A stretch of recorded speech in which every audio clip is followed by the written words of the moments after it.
Myron with Best Contracting. This is how to know your contractor does good quality roofing work. First of all, starting with the shingle manufacturer itself, you want to make sure that you're using a high quality brand like Certainteed or GAF. So the next thing we want to look out for is the correct underlayments being used on your project. There's a lot of great underlayments, including the ice and water shield. Ice and water shield is to prevent ice and snow damming, to be used at all the eaves. You can see that underneath there and all the valleys. Be sure that's used and that's not skipped. And then the quality of the underlayment, again, there's a variety of brands. Be sure to confirm that your underlayment is of good quality. Another thing to look out for here is the drip edge itself. Is the contractor using a high quality drip edge?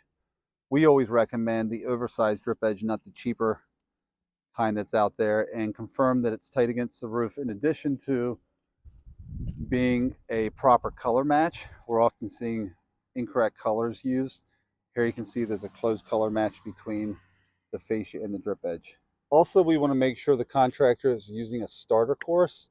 You can see under the top row of shingles there, it's a starter course that goes around the entire perimeter of the roof. That's really important for wind blow off. A lot of contractors are just installing that on the eaves or not installing it at all. Be sure that it's installed around the full perimeter of the roof.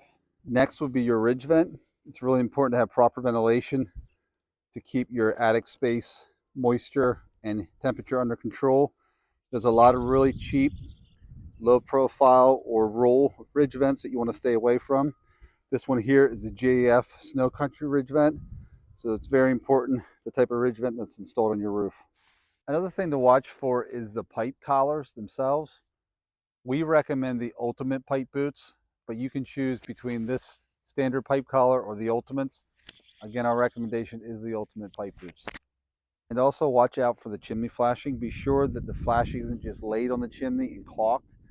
The chimney actually has to be cut in with a masonry saw and properly flashed and grooved into the chimney.